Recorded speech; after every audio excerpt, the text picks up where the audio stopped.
છોટાઉદેપુર જસુભાઈ રાઠવા જીત તરફ આગળ વધી રહ્યા છે ત્યારે આપણા સાથે જસુભાઈ રાઠવા છે, તેમના સાથે વાત કરીશું. જસુભાઈ, આપની જીત આગળ વધી રહી છે, આપ શું કહેશો? સૌપ્રથમ તો હું આપના માધ્યમથી જે રાજકોટની અંદર હાદસો બન્યો અને એમાં જે આત્માઓ ભોગ લેવાયો એમને હું હૃદયપૂર્વક શ્રદ્ધાંજલિ અર્પણ કરું છું.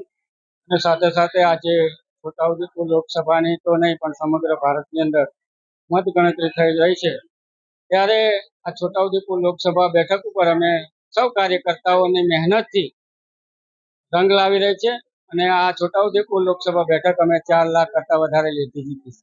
ખાસ કરીને જે મતદારો છે જે આપને મત આપ્યા છે, હવે તેમના માટે કેવા કામોને શું કહેશો આમ? છોટાઉદેપુર લોકસભા મત વિસ્તારની અંદર આવતા મતદારો મને ખૂબ સ્નેહ, પ્રેમ અને આદર આપીને મને મત આપ્યા છે ત્યારે એમના સુખે દુઃખે હું એમના પડખે રહીશ અને એમને સહયોગી થવાના પ્રયત્નો કરીશ. ખાસ કરીને છોટાઉદેપુરમાં અનેક મુદ્દાઓ છે, હવે જસુભાઈની કેવી તૈયારીઓ રહેશે? જસુભાઈ કેવા કામો કરશે આદિવાસી વિસ્તાર માટે? મારા વિસ્તારની અંદર આવતા તમામ પ્રશ્નોનું નિરાકરણ લાવવા માટે હું આ વિસ્તારના આગેવાન તરીકે કટિબદ્ધ છું અને જે લોકો મારા ઉપર વિશ્વાસ મૂકીને મને મત આપ્યા છે એના સુખે દુઃખે હું તૈયાર છું અને ગમે તેવા પડકારો હશે પણ મતદારો સાથે હોઈશ.